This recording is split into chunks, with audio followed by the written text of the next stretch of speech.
பாம்பன் ரயில் பாலத்தை கடந்து செல்ல முயன்ற விசைப்படகு நடுக்கடலில் மூழ்கி விபத்தானதில் அந்த படகில் இருந்த 6 பேர் அதிர்ஷ்டவசமாக உயிர் தப்பினர்.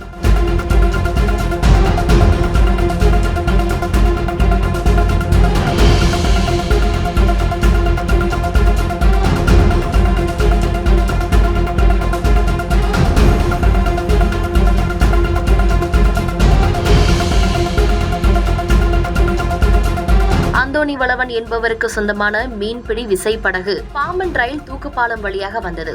இந்நிலையில் தூக்குப்பாலம் திறக்காததால் படகின் உயரத்தை குறைத்து கடந்து செல்ல முற்பட்ட போது காற்றின் வேகம் காரணமாக திடீரென படகு நடுக்கடலில் மூழ்கியது. அதிர்ஷ்டவசமாக படகில் இருந்த 6 பேரும் உயிர் தப்பினர்.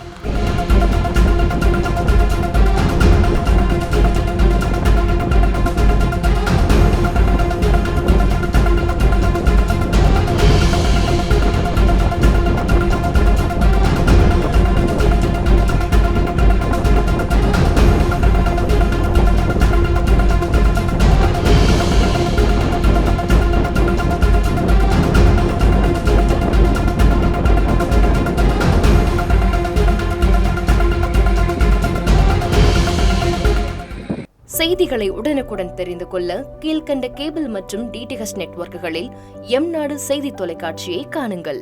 பாதகம் செய்பவரை கண்டால் நாம் பயம் கொள்ளலாகாது பாப்பா. மோதி மிதித்துவிடு பாப்பா, அவர் முகத்தில் உமிழ்ந்துவிடு பாப்பா. அண்மை செய்திகளை உடனுக்குடன் தெரிந்து கொள்ள இணைந்திருங்கள் எம்நாடு தொலைக்காட்சியுடன்.